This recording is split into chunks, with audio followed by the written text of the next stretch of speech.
നോമ്പ് എന്റേതാണ്, ഞാനാണ് അതിന് കൂലി നൽകുന്നത് എന്ന് അല്ലാഹു പറയുമ്പോൾ ഈ നമസ്കാരമോ, ഈ സക്കാത്തോ, ഈ ഹജ്ജോ, ഈ സദഖയോ, ഈ ഖുർആൻ പാരായണങ്ങളോ, ഈ നസീഹത്തോ, ഈ ഒരുമിച്ച് കൂടലോ, ഇതെല്ലാം ആർക്ക് വേണ്ടിയാണ്? നമസ്കരിക്കാൻ കൈകെട്ടി നിൽക്കുന്ന മനുഷ്യൻ കൈകെട്ടുന്നതിന് മുമ്പ് ഉസല്ലി ലില്ലാഹി തആല, അവൻ അല്ലാഹുവിന്റെ മുന്നിൽ പ്രതിജ്ഞയെടുക്കാൻ തുടങ്ങുന്നതിന് മുമ്പ് അവൻ ചെയ്യുന്ന നിയ്യത്ത് എന്താണ്? ഉസല്ലി ലില്ലാഹി തആല, അല്ലാഹുവിന് വേണ്ടി ഞാൻ നമസ്കരിക്കുന്നു. പിന്നെന്തിനാണ് അല്ലാഹു ഇവിടെ പറഞ്ഞത്? അസ്സൗമു ലീ വഅനാ അജ്സി ബിഹി, നോമ്പ് എന്റേതാണ്, ഞാനാണ് അതിന് കൂലി നൽകപ്പെടുന്നത്, അതിന് കൂലി കൊടുക്കുന്നത് ഞാനാണ്. നോമ്പ് എന്റെയാണ്. ബഹുമാനമുള്ള സഹോദരങ്ങളെ, ഭൂമി മുഴുവനും അല്ലാഹുവിൻ്റെതാണ്, മസാജിദുകൾ മുഴുവനും അല്ലാഹുവിൻ്റെതാണ്, പള്ളികളെല്ലാം അല്ലാഹുവിൻ്റെതാണ്. ബൈത്ത് എന്ന് പറയുമ്പോൾ വീട് എന്നായി പോകും, പക്ഷേ ബൈത്തുള്ള എന്ന് പറയുമ്പോൾ അല്ലാഹുവിന്റെ വീടെന്നാകും. നമ്മുടെ ഈ പ്ലാമൂട്ടിലെ പള്ളിയുടെ പേരും മസ്ജിദ് എന്നാണ്. ഇവിടെ മസ്ജിദുള്ള എന്ന് ചേർക്കാറില്ല. കൊട്ടാരക്കര പള്ളിയിലും മസ്ജിദ് എന്ന് പറയുമെങ്കിൽ അവിടെ ഈ മസ്ജിദുള്ള എന്ന് ചേർക്കാറില്ല. അള്ളാഹുവിന്റെ മസ്ജിദ് എന്നോ അള്ളാഹുവിന്റെ പള്ളി എന്നോ അല്ല നമ്മൾ പറയുന്നത്, മസ്ജിദ് പള്ളി. പക്ഷെ പരിശുദ്ധമായ കഅബ ശരീഫിനെ അള്ളാഹു വിശേഷിപ്പിക്കുന്നത് എങ്ങനെ? കഅബത്തുല്ലാ, ബൈത്തുല്ലാ, അള്ളാഹുവിന്റെ വീട്, അള്ളാഹുവിന്റെ ഭവനം, അള്ളാഹുവിന്റെ വീട്, അള്ളാഹുവിന്റെ ഭവനം എന്ന് ബൈത്തുല്ലാ, കഅബത്തുല്ലാ എന്ന് അള്ളാഹുവിന്റെ റസൂൽ പോലും ലോകത്തുള്ള മുഴുവൻ മുസ്ലിമീങ്ങൾ പോലും ആ ബൈത്തുല്ലായെ ബൈത്തുല്ലാ എന്ന് വിളിച്ച് വിശേഷിപ്പിക്കുന്നുവെങ്കിൽ തശ്രീഫിയായ ഇലാഫത്താണിത്. ശ്രേഷ്ഠത അള്ളാഹു കൊടുത്തിരിക്കുന്നു ഇവിടെ. അല്ലാഹു സുബ്ഹാനഹു വ തആല ആ കഅബയെ അല്ലാഫഹു ഇലാ നഫ്സിഹി, അല്ലാഹുവിലേക്ക് ചേർത്ത് പറഞ്ഞു ബൈത്തുല്ലാ എന്ന്. അപ്പൊ ബാക്കിയുള്ള വീടൊന്നും അള്ളാന്റേതല്ലേ എന്ന് നമുക്ക് തോന്നിപ്പോകും. ഇത് പള്ളി അള്ളാന്റേതല്ലേ? ഈ ലോകത്തുള്ള സകലമാന മസാജിദുകളും ഇതൊന്നും അള്ളാഹുവിന്റേതല്ലേ? പള്ളികളൊന്നും അള്ളാഹുവിന്റേതല്ലേ? അള്ളാഹുവിന്റേത് തന്നെ. പക്ഷെ കഅബത്തുല്ലാഹിക്ക് ഒരു പ്രത്യേകമായ പോരിശയുണ്ട്. പ്ലാമൂട്ടിലെ പള്ളിയിൽ ഒരു വഖത്ത് ഇമാമും ജമാഅത്തുമായി നാം നമസ്കരിച്ചാൽ 27 ദറജ മാത്രമാണ് കൂലിയെങ്കിൽ പരിശുദ്ധമായ കഅബയുടെ പൂമുഖത്ത് നീ ഇമാമും ജമാഅത്തുമായി നമസ്കരിച്ചാൽ 27 ലക്ഷം പ്രതിഫലമാണ്. കൂലി ഉണ്ടോ ഇല്ലയോ? ഇവിടെ നമ്മൾ നമസ്കരിക്കുമ്പോ 27 ദറജ, വെറും കേവലം 27 ദറജ. പരിശുദ്ധമായ കഅബ ശരീഫിൽ പോയി നമസ്കരിച്ചാൽ 27 ലക്ഷം ദറജ.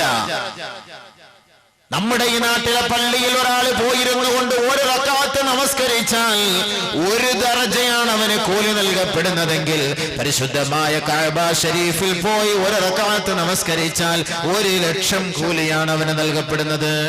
പരിശുദ്ധമായ ഇവിടുത്തെ പള്ളികളിൽ ഒരു പ്രാവശ്യം ഒരാൾ പോയി ഖുർആൻ പാരായണം ചെയ്ത് പൂർത്തിയാക്കിയാൽ ഒരു ഖുർആൻ പൂർത്തീകരിച്ച ഖത്മ പൂർത്തീകരിച്ചതിന്റെ കൂലി മാത്രമാണെങ്കിൽ പരിശുദ്ധമായ കഅബ ശരീഫിൽ പോയി ഒരാൾ ഒരു പ്രാവശ്യം ഖുർആൻ ഖത്മ ചെയ്താൽ 1 ലക്ഷം ഖുർആൻ പൂർത്തീകരിച്ചതിന്റെ സവാബാണ്.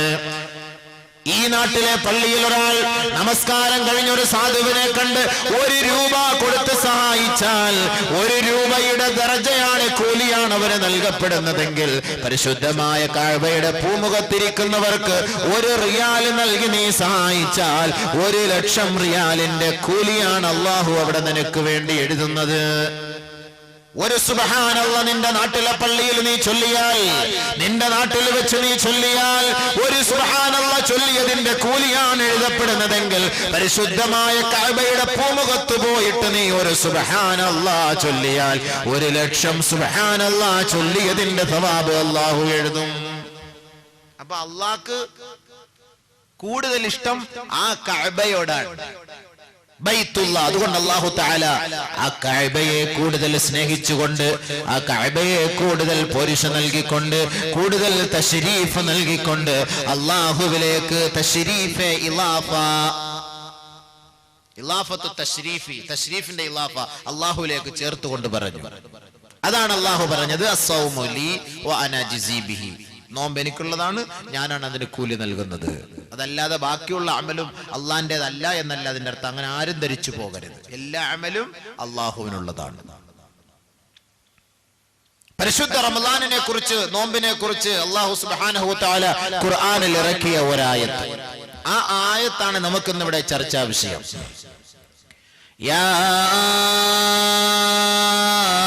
അയ്യുഹല്ലദീന ആമനൂ കുതിബ അലൈക്കുമുസ് സിയാമു കമാ കുതിബ അലല്ലദീന മിൻ ഖബ്ലികും ലഅല്ലകും തത്തഖൂൻ. അല്ലാഹു സുബ്ഹാനഹു വ തആല റമളാനിനെ കുറിച്ച് പറഞ്ഞ ഒരായത്ത്. യാ അയ്യുഹല്ലദീന ആമനൂ, ഏ സത്യവിശ്വാസികളെ, കുതിബ അലൈക്കുമുസ് സിയാം, നിങ്ങളുടെ മേൽ നോമ്പ് നിർബന്ധമാക്കപ്പെട്ടിരിക്കുകയാണ്. കമാ കുതിബ അലല്ലദീന മിൻ ഖബ്ലികും, നിങ്ങൾക്ക് മുമ്പുള്ള സമുദായത്തിന്റെ മേൽ നോമ്പ് വ്രതം നിർബന്ധമാക്കപ്പെട്ടതുപോലെ ഏ സത്യവിശ്വാസികളെ, വിശ്വാസിനികളെ, നിങ്ങളുടെ മേലും നോമ്പ് നിർബന്ധമാക്കപ്പെട്ടിരിക്കുകയാണ്. എന്തിന്? അവിടെയാണ് ചോദ്യത്തിന് മറുപടി നൽകേണ്ടത്. എന്തിനാണ് അള്ളാഹു നോമ്പ് നിർബന്ധമാക്കിയത്? ഈത്തപ്പഴം തിന്നാനോ, കഞ്ഞി കുടിക്കാനോ, പയറ് തിന്നാനോ, പള്ളിയിൽ വന്ന് അടിയും വഴക്കം ഉണ്ടാക്കാനോ, ബഹളം ഉണ്ടാക്കാനോ? എന്തിനാണ് നോമ്പ്? റമളാനിന്റെ നോമ്പ് എന്തിന്? മറുപടി നിങ്ങൾ പറയും. അള്ളാഹു ചോദിക്കുന്നു ഇവിടെ, ഏ സത്യവിശ്വാസികളെ, സത്യവിശ്വാസിനികളെ, നിങ്ങളുടെ മുമ്പുള്ള സമുദായത്തിന്റെ മേൽ നാം നോമ്പ് നിർബന്ധമാക്കിയതുപോലെ നിങ്ങളുടെ മേലും നോമ്പ് നിർബന്ധമാക്കപ്പെട്ടിരിക്കുകയാണ്. എന്തിന്? അതിന് അള്ളാഹു തന്നെ മറുപടി നൽകുന്നു. ഇവിടെ നോമ്പ് പിടിച്ചാൽ നിങ്ങൾക്ക് ഞാൻ സ്വർഗം തരാമെന്ന് അള്ളാഹുവിടെ വാഗ്ദാനം ചെയ്തിട്ടില്ല ഈ ആയത്തിലൂടെ. എങ്കിലും നിങ്ങൾ പറയണം. ആലിമ്യങ്ങൾ ഇരിപ്പുണ്ട് ഇവിടെ. ഈ ആയത്തിലൂടെ അള്ളാഹു സുബ്ഹാനഹു വ തആല, നിങ്ങൾ നോമ്പ് പിടിച്ചാൽ നിങ്ങൾക്ക് ഞാൻ സ്വർഗം തരാം, നിങ്ങൾ നോമ്പ് പിടിച്ചാൽ നരകത്തിൽ നിന്ന് നിങ്ങൾക്ക് ഞാൻ മോചനം നൽകാം എന്ന് അള്ളാഹു സുബ്ഹാനഹു വ തആല ഇവിടെ പറഞ്ഞിട്ടില്ല. നിങ്ങൾക്ക് ഞാൻ കൂലി കൂട്ടിത്തരാം, നിങ്ങൾക്ക് ഞാൻ പദവി കൂട്ടിത്തരാം, നിങ്ങൾക്ക് ഞാൻ ഒരുപാട് നോമ്പ് വെച്ചതിന്റെ സവാബ് തരാം, ഇതൊന്നും അല്ലാഹു സുബ്ഹാനഹു തആല ഇവിടെ പറഞ്ഞില്ല. യാ അയ്യുഹല്ലദീന ആമനു, ഏ സത്യവിശ്വാസികളെ, കുതിബ അലൈക്കുമുസ് സിയാം, നോമ്പ് നിങ്ങളുടെ മേൽ നിർബന്ധമാക്കപ്പെട്ടിരിക്കുന്നു. കമാ കുതിബ അലല്ലദീന മിൻ ഖബ്ലികും, നിങ്ങൾക്ക് മുമ്പുള്ള സമുദായത്തിന്റെ മേൽ നിർബന്ധമാക്കപ്പെട്ടതുപോലെ നിങ്ങളുടെ മേലും നോമ്പ് നിർബന്ധമാക്കപ്പെട്ടിരിക്കുന്നു. എന്തിന്? ആ ചോദ്യത്തിന് മറുപടിയാണ് നമ്മൾ കണ്ടെത്തേണ്ടത്. സഹോദരങ്ങളെ, മുസ്ലിമീങ്ങളെ, സഹോദരിമാരെ, റമളാനിനെ പ്രതീക്ഷിച്ചിരിക്കുന്നവരെ, റമളാനിന്റെ നോമ്പിനെ ആഗ്രഹിച്ചിരിക്കുന്നവരെ, ആ റമളാനിന്റെ നോമ്പ് വരവേൽക്കുന്നതിന് വേണ്ടി വീടും പരിസരവും ഒക്കെ വൃത്തിയായി ശ്രദ്ധിച്ച് ആ ഭാഗങ്ങളൊക്കെ ശുദ്ധികലശം നടത്തിക്കൊണ്ടിരിക്കുന്നവരെ, എന്തിനാണ് നോമ്പ്, എന്തിനാണ് നോമ്പ് എന്നതിനെ കുറിച്ച് അല്പം ഒന്ന് ചിന്തിക്കും. അതാണ് നമ്മുടെ വിഷയം. അള്ളാഹു തന്നെ പറയുന്നു മറുപടി. ലഅല്ലകും തത്തഖൂൻ,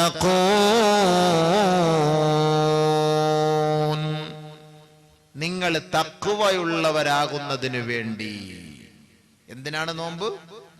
നിങ്ങൾ തഖ്വ ഉള്ളവരാകുന്നതിന് വേണ്ടി, ഭയഭക്തിയുള്ളവരാകുന്നതിന് വേണ്ടി, അള്ളാഹുവിനെ പേടിക്കുന്നവരാകുന്നതിന് വേണ്ടി, പടച്ചവനെ ഭയക്കുന്നവരാകുന്നതിന് വേണ്ടി, മതബോധമുള്ളവരാകുന്നതിന് വേണ്ടി, മതനിഷ്ഠയുള്ളവരാകുന്നതിന് വേണ്ടി, യഥാർത്ഥ മുസ്ലിം ആകുന്നതിന് വേണ്ടി, പരിപൂർണമായ നിലയിൽ അള്ളാഹുവിനെ ഭയപ്പെടുന്നതിന് വേണ്ടി, സകലമായ വസ്തുക്കളുടെ മുന്നിൽ അള്ളാഹു അല്ലാതെ മറ്റാരുമില്ല എന്ന പരിപൂർണമായ വിശ്വാസം നിന്റെ ഹൃദയത്തിലേക്ക് തളച്ചു കയറുന്നതിന് വേണ്ടി നാം നിങ്ങളുടെ മേൽ നോമ്പ് നിർബന്ധമാക്കി. ലഅല്ലകും തത്തഖൂൻ, അള്ളാഹു തന്നെ മറുപടി പറയുന്നു. ഈ ആയത്തിൽ എവിടെയാണ് നിങ്ങൾ നോമ്പ് പിടി, നിങ്ങൾക്ക് ഞാൻ സ്വർഗം നൽകാം, നോമ്പ് പിടി, നിങ്ങൾക്ക് ഞാൻ നരകമോചനം നൽകാം, എവിടെയാണ് അള്ളാഹു പറഞ്ഞത്? ഇല്ല.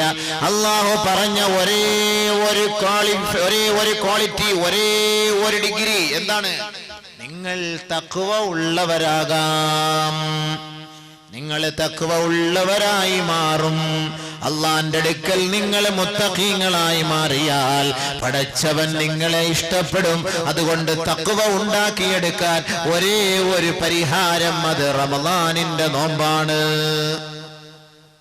വേറെ ഒന്നുമില്ല പരിഹാരം.